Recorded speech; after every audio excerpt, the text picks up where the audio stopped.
Salomatlikda yaxshisi agronomda bejib qilaman. Mahallaga bog'da.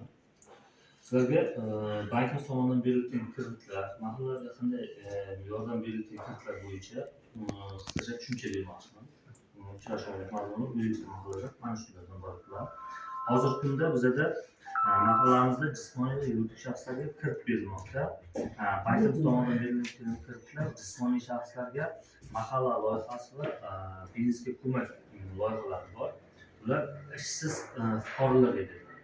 Ishsiz fuqarolar o'zini o'zi band qiladi. Masalan, tikuvchilik hunari bor, tikuvchilik yo'nalishida, novvoychilikda yoki chorva qilar, o'sha yo'nalishlarda o'zini o'zi band qilgan holatiga ma'lum qilmasiga asosan pensiya ko'mak 4 yil muddatga 6 oy imtiyoz davri.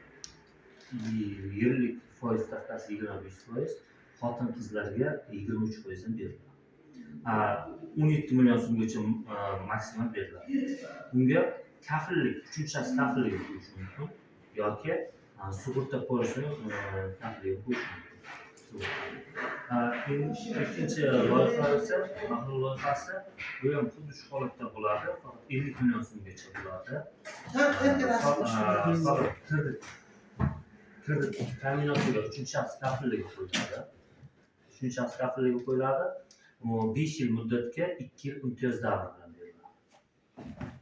Keyin yuridik shaxslarimizga beriladigan kreditlar 312-qaror bo'yicha ishlab chiqarayotgan oxirgi 1 yil davomida doimiy faoliyatda bo'lgan yaxta, MCJ, oilaviy korxona, xususiy korxona shularga beriladi. O'sha kreditlar beriladi hozirgi kunda. Ularga ishlab chiqarish yo'nalishi bo'yicha oladigan bo'lsa, stanovlar, apparatlar